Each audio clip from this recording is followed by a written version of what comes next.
હકીકતે તો આ વર્તમાન સમયમાં જોતા હાલની ચૂંટણી જે અત્યારે ચાલુ છે એ ચૂંટણીમાં સમગ્ર રાજ્યમાં એક એવો રણટંકાર ફૂંકાયો છે.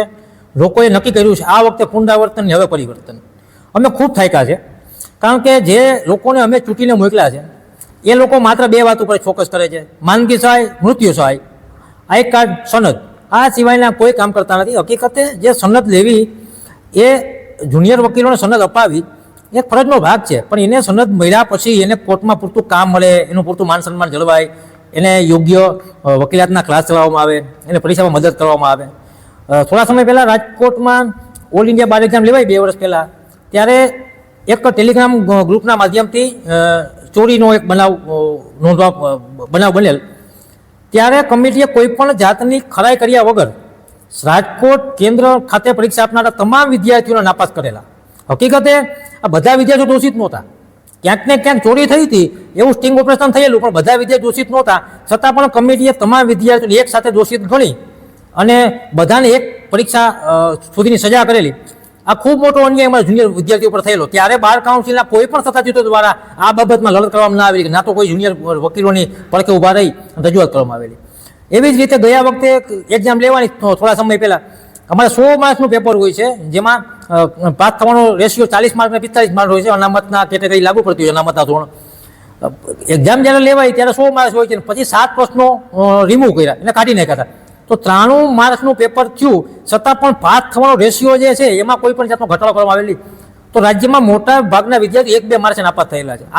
આ વિદ્યાર્થીઓની તરફે પણ કોઈ બાર કાઉન્સિલના સત્તાધીશો રજૂઆત કરેલી નહીં કે બોલેલી નહીં. એટલે અમારી મુખ્ય તો માંગણી એવી છે કે કાઉન્સિલમાં પ્રથમ વખત ચૂંટણી લડી રહેલા ખૂબ બધા ઉમેદવારો રાજ્યમાં મેદાનમાં છે, જેને કાંઈક કરવું છે, કરી છૂટવું છે, વકીલો માટે કાંઈક સેવા કરવી છે, વકીલોને કાંઈક આપવું છે, એવા લોકો મેદાનમાં છે. તો હું બધા લોકોને એક વિનંતી કરું છું કે જે ખરેખર કામ કરે, જેને કંઈ અપેક્ષા ના હોય, જેને વકીલીતમાં કામ કરવું હોય, એવા લોકો ચૂંટાય, વકીલીતના કાર્ય કરે, વકીલોને મદદરૂપ થાય અને વકીલો અંગેના જે પ્રશ્નો ઉદ્ભવે છે એ કાયમ માટે એનું નિરાકરણ થાય.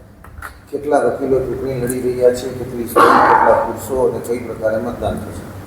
મતદાન અમારું પોસ્ટેબિલિટી થવાનું છે. 99 વકીલો ઉમેદવાર તરીકે ચૂંટણી લડી રહ્યા છે, જેમાં 20 લેડીઝ છે, 79 જેન્ટ્સ છે, ટોટલ 6 જુનિયર એડવોકેટ ચૂંટણી લડી રહ્યા છે.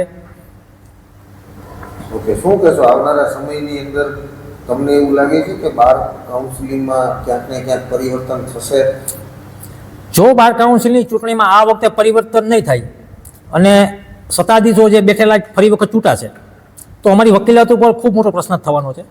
કેમ કે જે લોકો સત્તાધીશો છે એમાંથી 3-4 લોકો જેન્યુઅન છે, જે કામ કરે છે, વકીલીતના કામમાં કંઈક ને કંઈક તત્પર છે, પણ એનો અવાજ દબાઈ જાય છે, એટલે અવાજ પૂરી રીતે ખીલી શકતો નથી.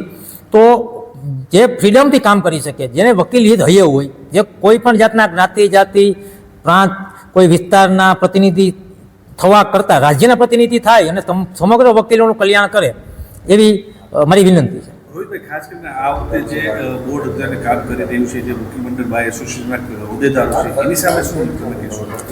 એ લોકો સત્તા 2018માં અત્યારે હાલની જે પેનલ હતી, સત્તા 2018માં સત્તા સ્થાને આવેલી 25 સભ્યો હતા. ત્યારે મહિલા અનામત અમારે હતું નહીં અને એક પણ મહિલા નહોતા, બધા પુરુષો સભ્યો હતા.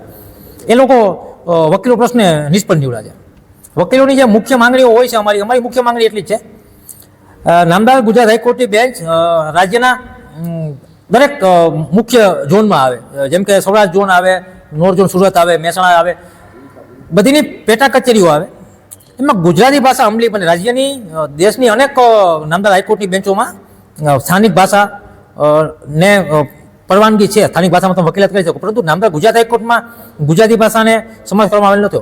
તો અમારી મુખ્ય તો માંગણી છે કે નામદાર ગુજરાત હાઈકોર્ટની બેન્ચ રાજ્યના દરેક ઝોનમાં આવે, ગુજરાતી ભાષા અમલી બને અને વકીલો સદન ફ્રીડમથી વકીલાત કરી શકે. તમારી પેનલ હશે તો તમે શું કહેશો? આપણે થઈ શકશે?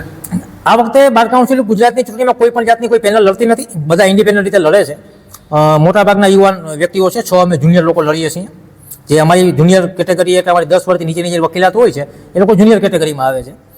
આ વખતે સૌરાષ્ટ્રનો, ખાસ કરીને ગુજરાતનો, મધ્ય ગુજરાતનો, આમ તો પૂરા ગુજરાતનો ટોન તમે જુઓ ને, તો આ વખતે લોકોએ નક્કી કર્યું છે કે હવે પરિવર્તન, હવે પુનરાવર્તન નહીં.